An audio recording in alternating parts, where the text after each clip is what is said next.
What's up, guys? The attendance tonight was 18,881. The gate was 15.9 million, the fourth highest gate in UFC history. The fight of the night was Swanson and Feely. If you were at the press conference, you know they talked me into two fight of the nights. We feel there weren't two fight of the nights, so we gave Talbot, Piper, Macy, and Pereira $50,000. So congratulations to them. Dana, one of the most chaotic UFC events in history. It's been a hell of a month, boys. I guess talk to me now. I mean, obviously it ended with an exclamation point, but just getting over and through this event with everything that happened up until tonight, how are you feeling right now that's in the rear view? I'm literally getting on a plane and going to my house in Maine, and I don't want to I'm turning my phone off. I don't want to talk to anybody. I don't want to see anybody. It's been challenging, but fun. You know, when you have guys like Diego, you know, the guys that were involved in the co-main event tonight are just absolute studs. And think about this. Diego gets the call. He's not going to make weight. No problem. I'll take the fight. Right? That right there is already mentally challenging. You know, when you're on weight, you're going to do it, and you have to accept this fight. You know, we see it all the time. How many guys don't accept the fight and don't do it, right? Then he gets the call that he's out, and we want to put somebody else in, and he accepts the fight, and it's a completely different style than what he trained for, and he still takes the fight. The guy he was supposed to fight is ranked in the top 3. This guy's like one above him. I mean, the mental challenges that were thrown at this kid tonight. And then Dan Ige, I'm assuming had already ordered the fight and was ready to sit home and watch the fight tonight. And now he's in the co-main event. So you couldn't have two bigger studs than these two guys tonight. Incredible. It's one of the most memorable things that's ever happened. They both got done and said, hey, we'd like to fight at the Sphere. Do you think that's something you can do for both those guys and put them on that card after what they did tonight? I do. I'll do anything for these guys. So, yeah. Fantastic. So that was a great story in the co-main. And then the main event, exclamation point there. I mean, Alex Pereira, even more dominant than the first time around. I guess, what did you think of his performance tonight? Yeah, I mean, he looked incredible. Fight started just like the last fight, chopping that calf kick, you know, busting his leg up. And then, I mean, he got saved by the bell. No, he didn't. Yeah, no, he didn't. It was incredible. I mean, that guy is a monster. Absolute monster. And Yuri, again, we're talking about two guys who stepped up. You know, pretty sure both of these guys had nagging little injuries too, you know, and didn't give a shit. Came in and fought. Yeah. A lot of people are saying Alex Pereira at heavyweight is awfully intriguing. I know we got Jones and Stipe, we got Aspinall and Blades. I'm standing up there with the belt, and I had Joe Rogan in my ear the whole time we were up there. Let him fight heavyweight. Come on. Just do it. So, I know that's what people want to see. We'll see how this whole thing plays out. Is there any chance that he injects himself into Jones Stipe, for instance? Or, I mean, you still committed to that? Yeah, no. We're definitely committed to that. I mean, you know how I feel about Jon Jones, you know, as far as where he sits in the pound-for-pound rankings and the all-time rankings. And then Stipe is, you know, looked at as the greatest heavyweight of all time. So they deserve that fight. Last thing I want to ask you about, Michael Chandler was here this weekend. You know, we talked to him. He said, listen, I'm still waiting around. I'm not letting him off the hook. What do you think? At this point, do you recommend Michael Chandler waits for Conor McGregor, or do you feel like it's time to throw some different names at him and get Michael Chandler back in the octagon? I never recommend waiting. Time is not your friend in this business, but, you know, Michael's been around for a long time. He's accomplished a lot of things. He's at that point in his career. Maybe that's what he wants to do. He's not a dumb guy. He's a smart kid, so whatever he wants to do. Do you have any time updates on Conor, like how the toe's healing? No. I'm not even talking about Conor until Conor's done, ready to fight, and all that stuff. So, yeah. aside from Conor, like the last time he fought, Alex Pereira and Diego Lopes weren't even on the UFC roster. So when you signed Alex and you had Diego kind of step in on short notice, did you know what you were getting with those guys? Because since then, they've become two of the most reliable and popular fighters on the entire roster. It's incredible, right? I mean, no, I don't think like that, especially when you have a guy that's coming in from kickboxing, has this long kickboxing career and is older coming into the UFC. I think the exact opposite. This guy's not going to do very well here. He's going to get taken down, smashed, submitted, all that kind of stuff. But, man, was I wrong. And I know you've had a lot of big free agent signings like Chandler, MVP, Kayla Harrison, but Alex Pereira has to be up there for, just biggest free agent signings you've had in promotion history. No doubt about it. Could not agree with you more. What did you make of Ian Garry's? How come there's how many helicopters have you seen in Las Vegas fucking ever, right? We do press conferences and it sounds like a fucking MASH unit here or something. This is insane. What did you make of Ian Garry's performance against MVP? Yeah, Sean and Mick felt that fight would play out exactly the way it did. We talked about leading up to this fight. I had that fight a draw. Yeah. I mean, if they came out and said that fight was a draw, that's exactly what I thought that fight was, too. Obviously, Ian won the first round. MVP won the second round, and it was 50-50 in the third round. You know what I mean? What was crazy was MVP had that top position, and he gave it up. He could have just rode that thing out and won the round. He stood up and gave up that top position. This is fucking crazy.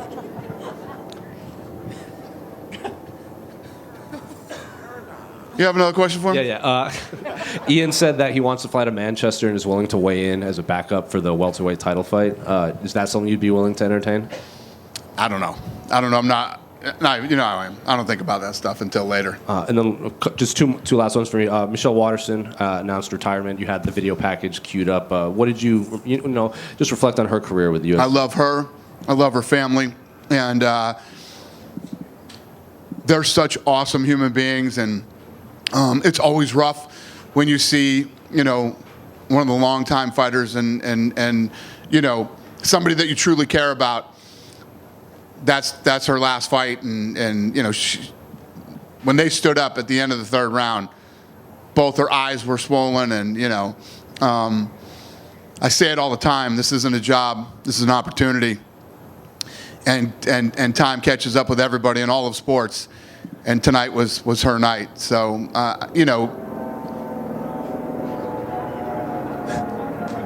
it's like a prank or something. This is so crazy. I love her family, and I wish her nothing but the best. I told her tonight this will always be her home. You ever want to come work out at the PI, you want to have lunch there, or you want to just use an office, whatever you want to do, it's always your home. And then last one for me, a couple other veterans, Anthony Smith, Andre Arlovsky, Cub Swanson came up short. What do you want for them in the rest? What are you going to do with them in their careers?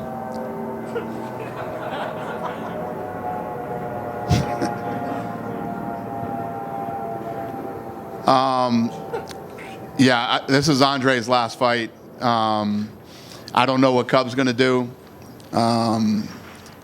Obviously Smith is already, a part of the team here and working here. I don't know. We'll see how it all plays out. But, all people that we truly respect and care about. So we'll see what happens. Dana, you guys posted the main event finish on your socials and on your UFC YouTube. What goes into that decision? Is it ESPN's call, or do you think, hey, this is a chance to take Alex to an even higher superstar status? Yeah, anytime that you can, when you have the sequence like we put out tonight,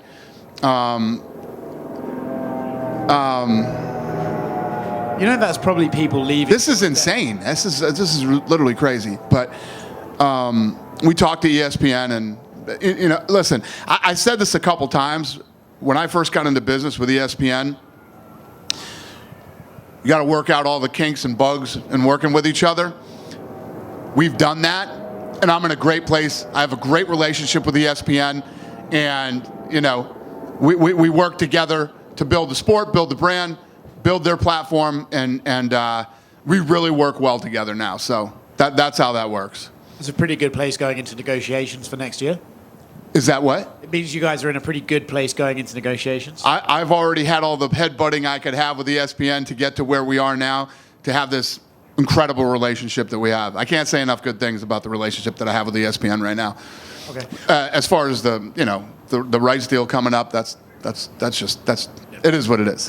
When you look at Alex, every time he wins, right, it almost makes the win Israel has over him more impressive. And that was an amazing rivalry with those two, but they're still 1-1. Do you think that's something we could revisit one day for a trilogy fight?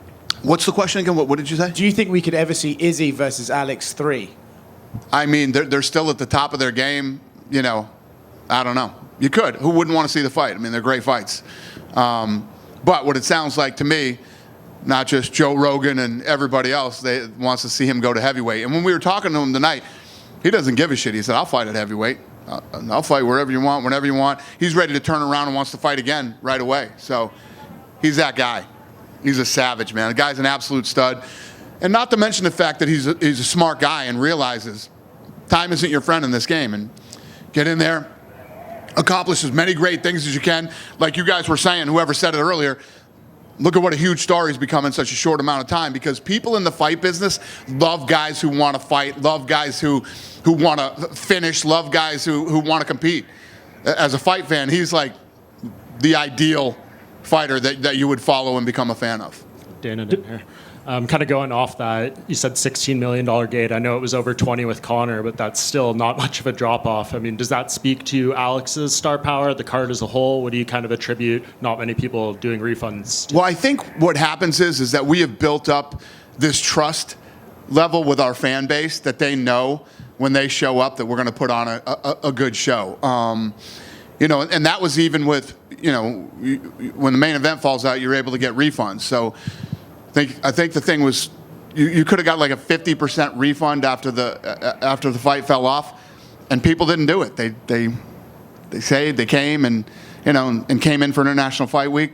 So yeah, I think it's a testament to the trust that we have built with our fan base. Is Alex one of the more unique personalities you've seen? I mean, he's going to the airport to come to the fight, stopping and changing some random person's tires.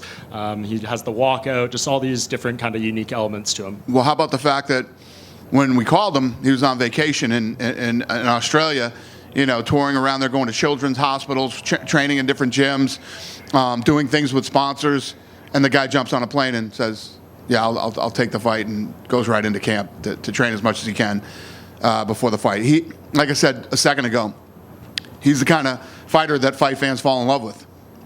And I think you kind of alluded to what your pound-for-pound rankings still look like. I know we talked about it in Jersey, but where does Alex fit in, and what do you think he would have to do if he goes to heavyweight and gets that third belt? Is he number one then? You're not wrong. He's another guy that has moved up and is willing to move up to heavyweight.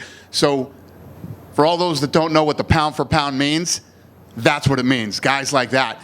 But still, as long as Jon Jones is still in the conversation and talking, Jon Jones has never lost. He's never lost a fight.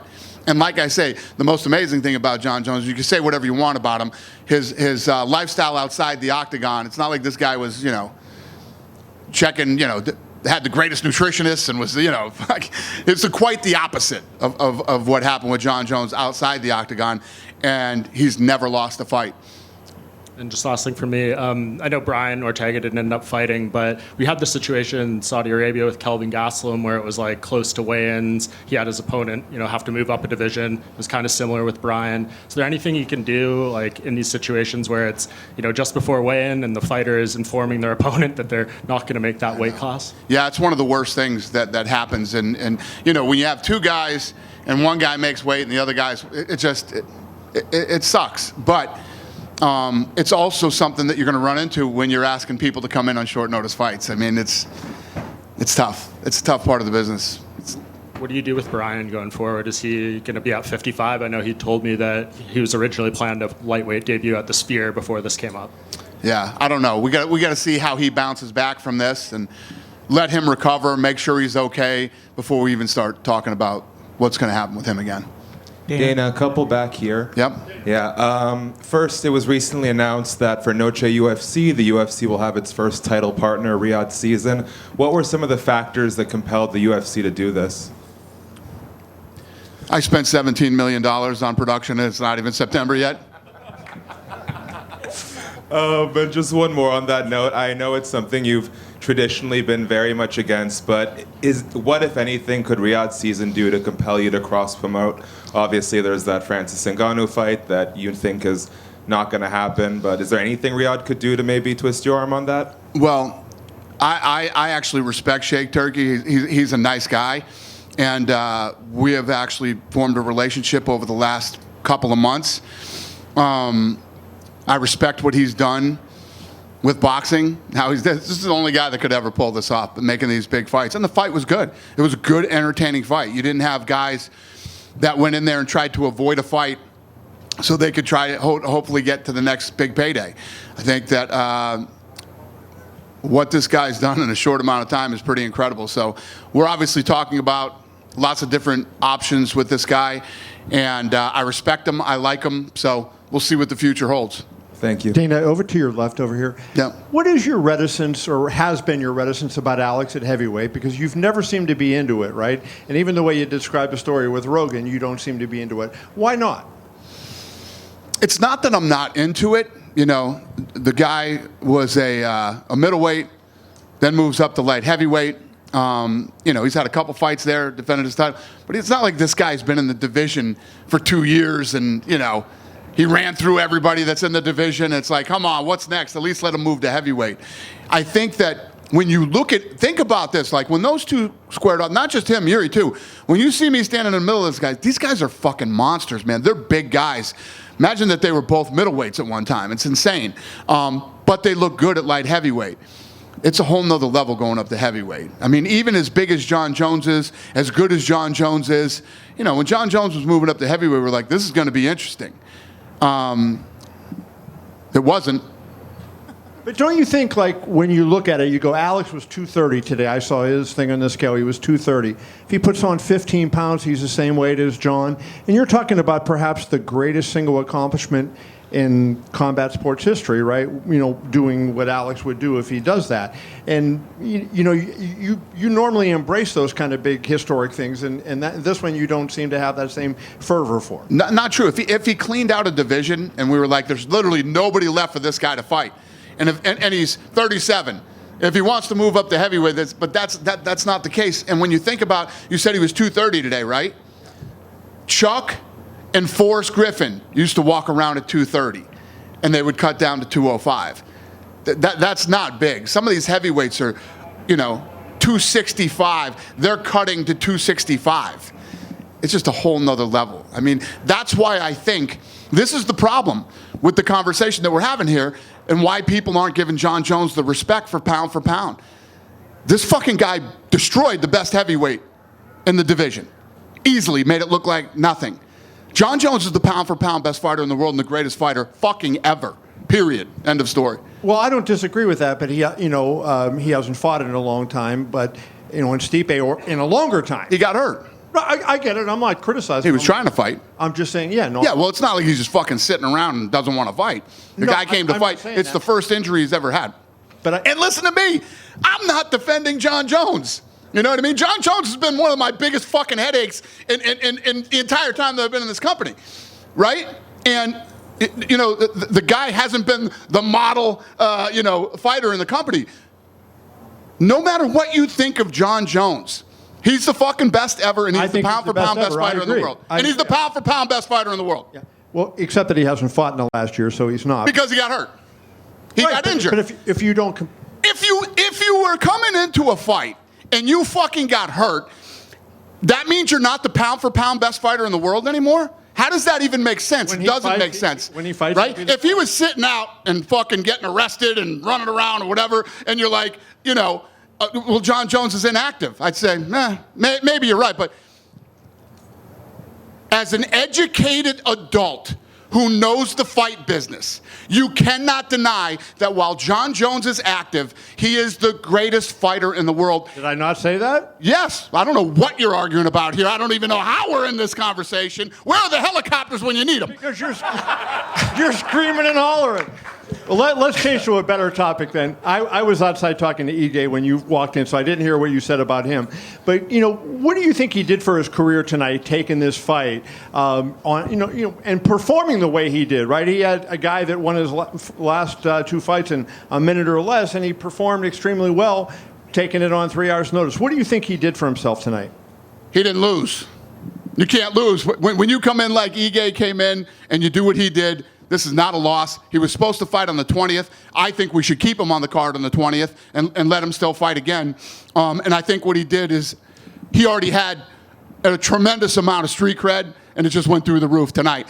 But when you give him that level of respect, you have to give it to Diego Lopes. That guy went through hell this week, having to find out that, okay, I'll fight at a higher weight. Now this guy is out, and now I got to fight somebody else that I didn't train for. 2 totally different styles. He was coming in with the grappler striker. He's coming in with Ige, who is a big fucking puncher and doesn't want to go to the ground. So much respect to both those guys. Dana over here. Dana, right? Yep. About a month ago, Roku released Fight Inc., and which gave fans access to see what goes on behind the scenes, know a bit more about the war room, and they also got to see the crazy stuff that you guys go through that we may not have seen in first glance. What do you think an episode of UFC 303 would look like on Fight Inc.? Yeah, no, this would have been a hell of an episode. Yeah, that's a one and done. We're never doing that again. It's disruptive at work, and it was fun to do one time, and I'm really happy with the response that it got, and so is Roku. But yeah, Awesome. it would have been a hell of a show. Awesome. And another big moment from tonight was Peyton Talbot and his performance inside 20 seconds. What did you make of that, and what do you think we'll see from him out of the future? Yeah, great fight for him. Good test for him too. This was supposed to be like a big test for him. That's why we did, if you don't know, with this fight, and we know now. That kid looked badass tonight. He is awesome, and I look forward to seeing this kid grow and what's next for him. For sure. And a lot of people are talking about Brian Ortega's fight week attitude and how he approached the media and a lot of things this week.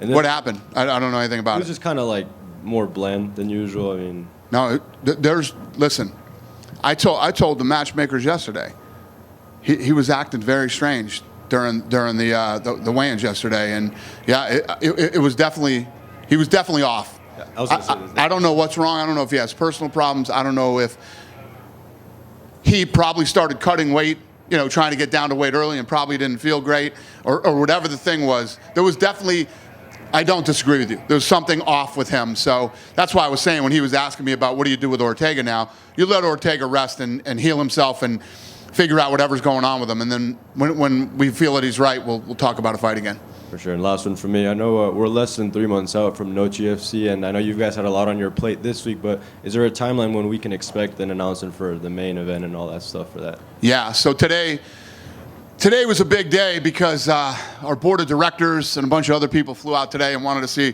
where the fuck all this money was going. So I walked everybody through I have this, you know how I am with these rooms, I have to see things on a wall, and you can't just talk to me and I can't do it in my head. Like, these guys will call me up, fucking Sean, Mick, and Hunter will call me up and say, all right, we want to move this fight, we want to do this. Stop talking to me. I'll see you in the war room. We go in the war room, I look at it, I can see it. So I built this whole room out that walks you through exactly what's going to happen at the Sphere. So I walked everybody through it today. I mean, our board of directors and all the other guys that came in were just fucking blown away, and everybody's so pumped about this thing. I don't know what the hell you asked me, but the fights will be announced soon. Is that what you asked me? Yeah. We'll announce the fight soon because there's a lot of production that has to start like tomorrow on this thing.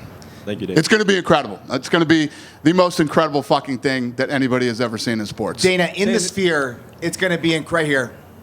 Hey. In the Sphere, it's going to be incredible. How do you make it incredible for the people watching on pay-per-view? Boom. Great question, my brother.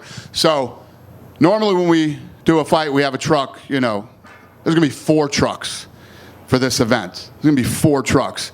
And we have assembled like literally the most rock star team on the planet. When I eventually get you guys in and walk you through what we're doing, I mean, the amount of Oscars, Emmys, Grammys, the list goes on, that the team that we've assembled to pull this thing off. But there will be a director who will just be filming the inside of the Sphere to make people at home feel like they're there.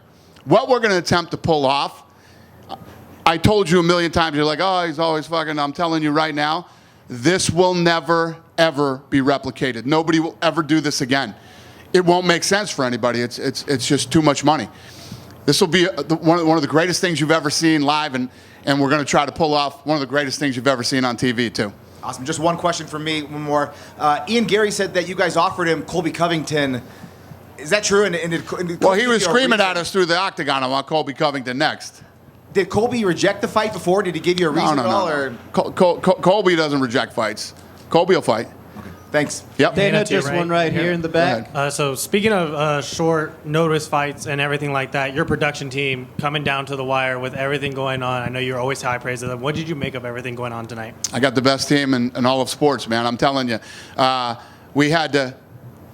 Hunter, what time do you think we did the weigh-ins? Yeah. We did the weigh-ins at 6:30 tonight. So we had to do the weigh-ins. They had to edit, they had to cut, had to build, come up with this whole promo. They didn't even know. We told them like maybe 20 minutes before that. So these guys are ridiculously badass. Our production team is the best in the world.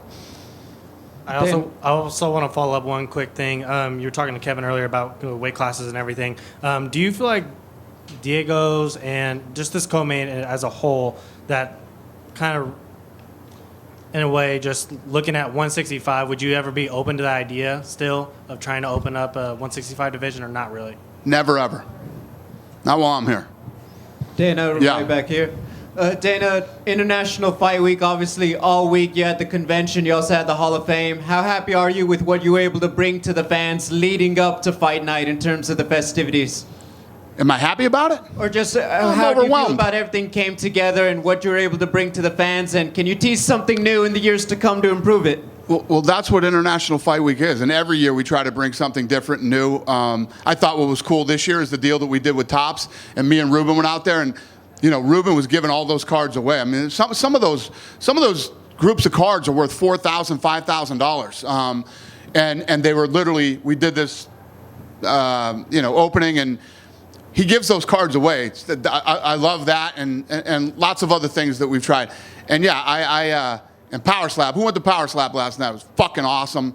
We had an unbelievable night last night with Power Slap, and the answer is yes. Love International Fight Week, and always trying to come up with new, fun things for the fans. Thank you. Thank you.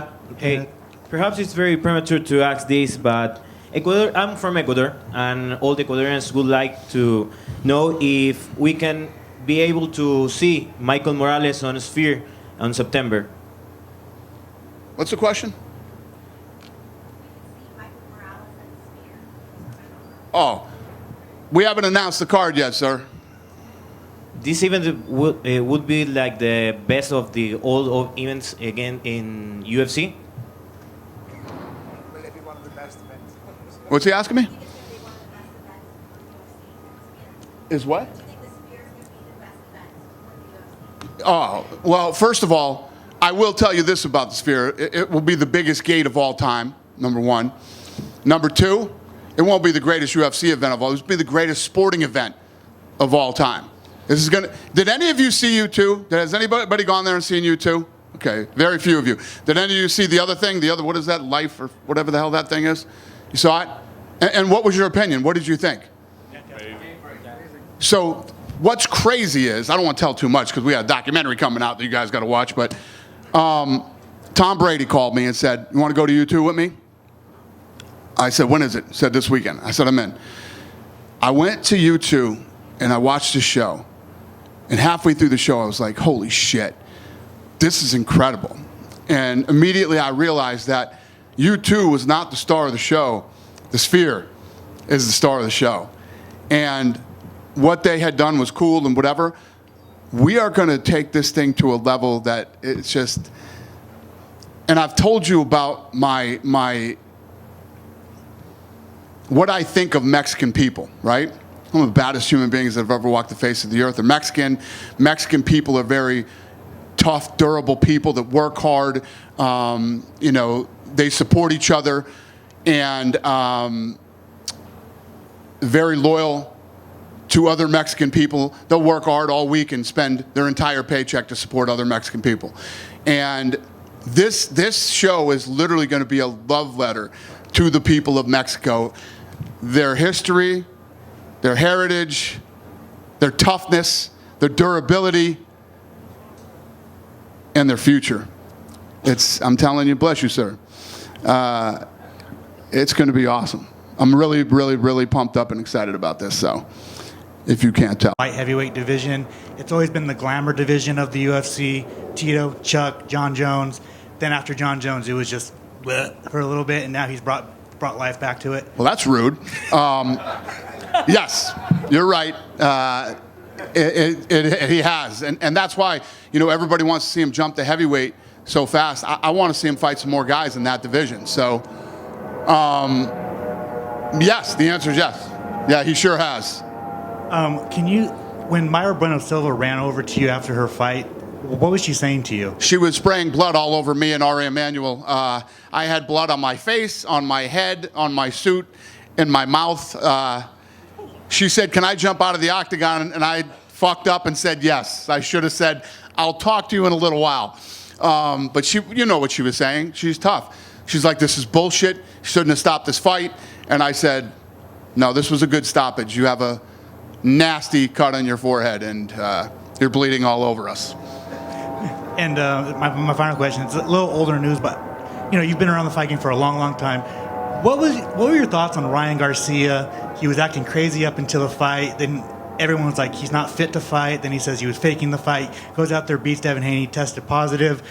What was your thoughts on this whole fiasco? Well, first of all, none of that is any of my business. You know what I mean? It's not my card. It's not my whatever.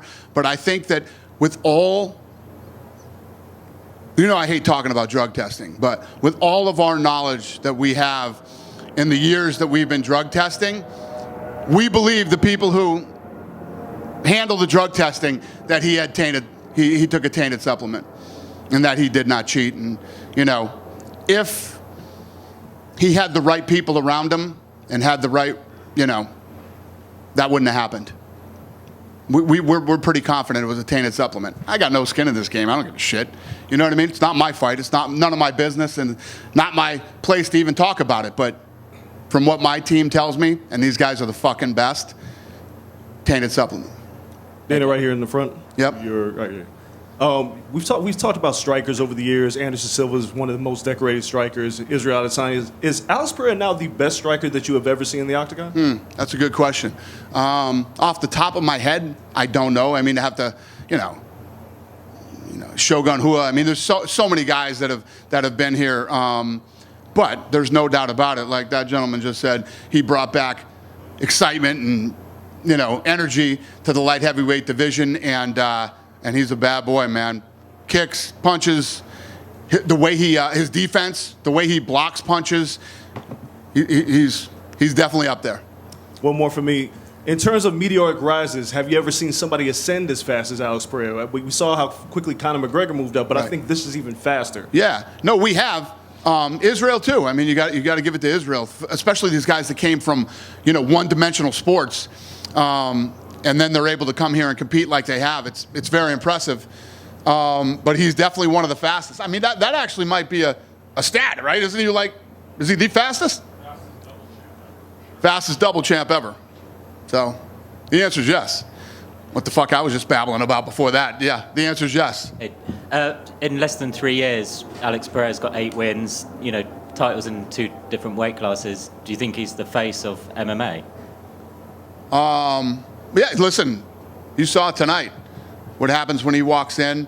I think, I told you, what I tell you? 3rd and 4th highest gates are him. Yeah, 3rd and 4th highest gates are him. So, I don't know if he's the face, but he's definitely one of the biggest stars in the sport. What were you talking to Dan and Lopez about through the fence after their fight? I was talking about to Dan and... Oh, when I went up there? No, I just told them thank you, and, you know, we respect you guys so much, and, you know, when guys do what these guys did, it's like, if you look at the people who've stepped up in the last three events or whatever it is, look at Whitaker. I mean, Whitaker just went through this same exact thing. And I said the night at the press conference, I don't care what you try to say. I don't know what anybody's going to say about that.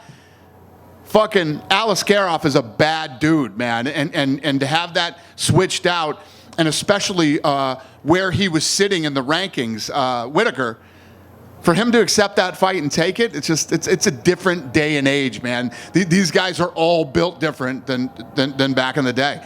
And you have to give a lot of credit to the coaches. I mean, I don't know if you remember back in the fucking day when those guys wouldn't let Jon Jones fight fucking Chael Sonnen on short notice. Thank God those fucking days are gone, okay? That's the silliest thing I've ever seen in the history of the sport. So you got to give a lot of credit to the camps and the coaches. Yeah, and changing pace a little bit, Callum Walsh, the Irish boxer, he's been around the fight week. Did you see his fight earlier this month? Who'd you say? Callum Walsh. Oh, yeah. I love Callum Walsh, yeah. Callum Walsh has been like a fun project for me, man. I love the kid. You know, Freddie Roach really believes in him. And last year... We're gonna do a fight with him in Ireland. Last year you told me that he would be 1 year away from a world title shot. Do you still think he's kind of... We're gonna do a big fight with him in Ireland. For a world title? Yeah, I don't know if it's a world title. I don't know what the title is. Yeah. This is Tom Loeffler is his promoter. Yeah. This is like, I'm doing this for fun because I like the kid and I like boxing, and I have no skin in the game other than I like the kid, and I'm having fun helping him build a career. Tom told me that he likes a fight with Xander Zayas. He's represented by Bob Arum. Do you think you'd be able to work with Bob for a fight like that? He's such a dick. I don't know. I don't want to. But I guess if it was good for Callum, I guess we could try to figure it out. And you imagine trying to work with fucking Bob Arum. You know what I mean? Look at all the shit that this guy has said, even through COVID. Dana White is what did he call me? A guy with flawed intelligence. And yeah, you're a real fucking genius, buddy. You've done a lot of great things with this sport. The guy basically had him and Don King that ran the sport for all those years. And what the fuck did he do? And where's he at now? What's his company worth? You know what I mean? Yeah, you're a real fucking genius talking about people with flawed intelligence. Yeah, me and Bob Arum probably wouldn't work together. Yeah. Thanks, Dana. Congrats tonight. Yeah, pleasure. Thank you. Dana in the back, in Yep. the middle, right straight down in the middle.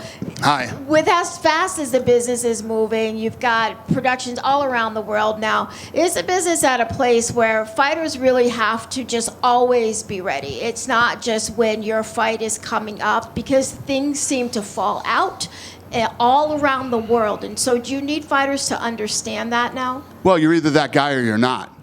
You know what I mean? It's not like, hey, everybody on the roster needs to be ready and needs to go. You're either built that way or you're not built that way. And that's what I was just talking about a second ago. We got a new generation of guys here that now get it and are willing to step up and take opportunities. I say it all the time. This isn't a job. This is an opportunity. And like Dan Ige. Dan Ige was fighting here on the 20th, and he slid in tonight as the co-main event on International Fight Week, lost the fight, basically got a standing ovation in the place, right, for losing the fight, and that's what people respect. Those are the type of fighters that people like. You're either that guy or you're not, though. There's plenty of people I could rattle off right now that are not those guys, you know, but there's plenty of people we could that are. Dana, last December you took, right here in the middle, last December you took the fight night to Austin, and you said your staff wanted to go somewhere else. When will you be coming to Minneapolis? That's a good question. Soon. Minneapolis wants us. You know, they wanted us to go for that event, and my staff loves the people up there that work at the arena. So soon. We'll start hitting a lot of places now that we haven't been in a while. Places like first of all, Minneapolis is one of the funnest cities that I've ever been to. Number one. Number two, we're gonna get back up to Seattle. We haven't been there in a while. We gotta hit some of these places in Canada that we haven't been in a while. We got a lot of options. I don't have an answer for you, sir, but someday. Yeah, just one more here. Yep. You mentioned Alex staying at light heavyweight for his next fight. You look at the rankings. Number 1, Prohajka beat twice. Number 3, Jamal Hill, he beat him. Number 4, Blachowicz, he beat him. Rakic, 5, coming off loss. Can number 2, Magomed Ankalaev, who's unbeaten in 12 straight, get his title shot now? I don't know. We'll see. Yeah. Alex said before the event he wanted to fight him so he could prove that he has wrestling. I like it. Well, there you go. Yeah. Yeah. And just last one, all 5 finishes tonight were knockouts. Should people shut up about the new gloves leading to knockouts? Hey, let me tell you what. Me and him were looking at each other. Are these gloves fucked up? Believe me, we were saying the same thing. You guys had us wondering too. So then when he knocked Garry down the first time, I looked at him and I said, I guess it ain't the gloves. And he goes, I don't think it matters what he's fucking wearing. So that might be true. I don't know. I think it's just a coincidence. Hopefully. Yeah? Happy 4th of July, everybody. Have a great weekend.